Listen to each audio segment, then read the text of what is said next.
at the time, I was going to school for engineering. I studied industrial engineering.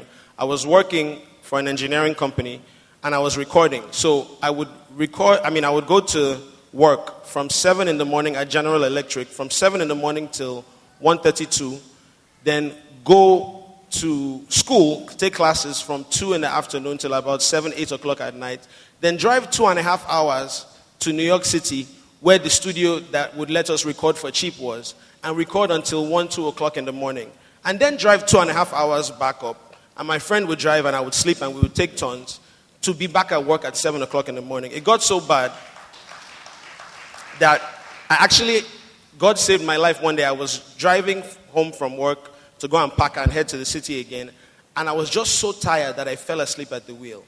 And my car actually, you know how like if you just picture like maybe like Third Mainland Bridge and then a ramp that goes off, and I would have driven right in the middle, right off of the bridge into God knows where, if not for some construction cones that were on the floor. And then must ask you, Banky, what keeps somebody going in the face of all this? You know, we want to hear. Why would you almost want to fall asleep at the wheel and you keep going and nobody recognizes you? Because a lot of us here have dreams, Abby, and we're tired or we don't know where to start. What kept you going? Where did you get the energy from?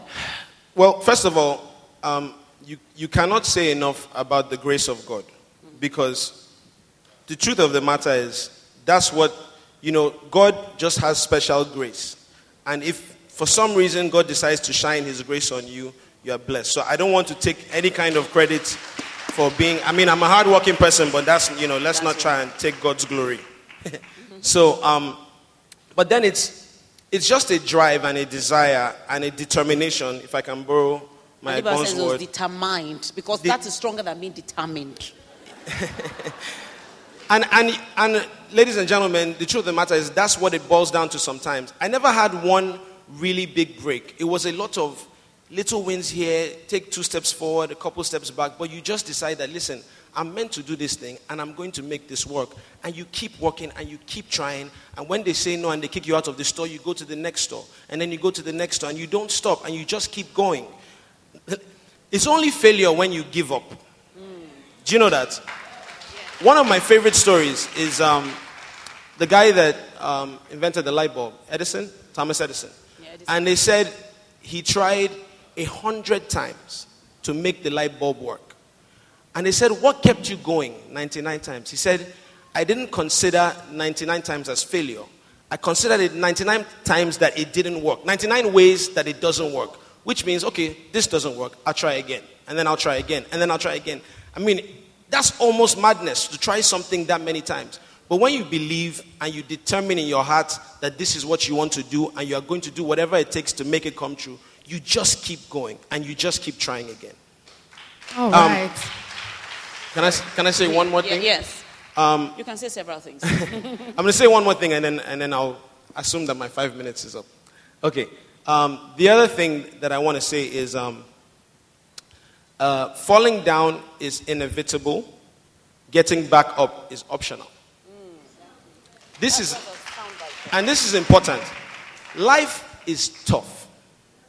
Anybody that tells you any different is lying to you. It's not easy. It's not. But that's what makes it life. You can't appreciate sunshine if you've never been through a serious heavy rainfall. Life is tough. But what do you do in those tough moments? Do you learn the lessons? Do you stand up again and consider yourself stronger for it and keep going? Or do you sit down and feel sorry for yourself? Because those people never make it. The graveyard is the richest place. They say it's the richest place on earth because so many people died with their dreams, with visions of what they wanted to do. There are so many ideas that could have changed the world lying in the grave today because somebody just said, you know what, I'm tired, I give up, I'll focus on something else. Don't give up. If I can be here. One more quick story. You know what, let me stop for now. Okay, can you give Banky a hand? I think the next question will be for Alibaba. Right. Absolutely. Okay. I just want to say that there's a quote that says that hard work beats talent when talent refuses to work hard. And I think that's evident on this panel. So can we please give them a round of applause? Because it's one thing to have the talent. Like you just said, a lot of people go to the grave talented, but they don't work hard enough, or they just don't have the opportunities to do what they do. And I think it's very good that we have somebody like Alibaba on stage today, because I know that while people see you and what you do seems so effortless, almost like you came out of the womb making your mommy laugh, but I know that there's a lot of work that goes into what you do. So please, can you just talk about that a little bit? The importance of working really hard. Banky has talked a lot about that. But when people see a comedian, they think, oh, he was just born, able to make people laugh. But I'm sure you study. I'm sure you put a lot of work into it. Don't preempt him. Sorry? You're preempting Alibaba GCFR. Okay. So please tell us. I bought a book. I bought a book sometime back, and it says talent is not enough. I'm sure some of you have read it. And it just says one simple thing. If you have anything in you, a talent, and you don't develop it, it dies there. And the story of the talent in the Bible just says that whatever God has given to you, you need to develop it and take it to the next level. Now, nobody pays for your talent. People pay for the service that your talent provides. For instance, if you know how to sing, fine, you can sing the heavens down.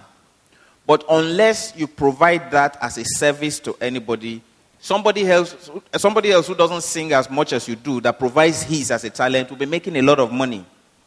But you that can sing will not be making money. Okay? When I discovered that I had this talent, and I knew that people enjoyed it, I started developing it. I started grooming the talent for people to appreciate it as something that should be paid for. Now, nobody wants to pay you 1.5, 2 million naira to crack jokes unless they know that it is worth that money.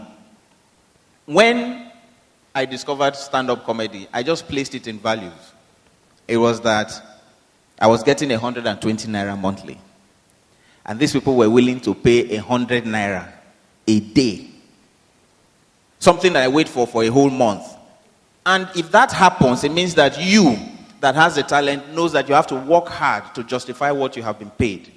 What happens with a lot of people, and I know a lot of people here would agree with me, is that a lot of people want a job. They get the job, but don't do anything to improve themselves once they've gotten the job. It's a big problem. For instance, you are craving for a job in a bank. They tell you, oh no, we can't take you because we don't think you, and you say, trust me, give me that job, I will impress you. And the person says, okay, let's give her a try. And after 2 weeks, you start saying, where you live is far. And you wake up in fact, the thing is that it's affecting your job. What if the person tells you, there's somebody that lives near the office that we can give the job to, since your place is too far? This is your sack letter. Will you accept it? So the thing is, whatever talent you have to improve on it. If you don't improve on the talent, and it's just a talent, the story of the talent in the Bible comes up. Now, I knew that beyond having that talent, I needed to prove to a lot of people that being funny was a serious business. I had a card in 1990 when I started performing. I is shaking his head. It was, being funny is serious business. Mm-hmm. And one of them called me and said, this Gaddafi guy is saying shit business is serious business. I said, well, I've done that before, and I think the market is out of that. He can use it. Now, I'll tell you something. Whatever you do, once you have other people that have that kind of talent, you have to do it better.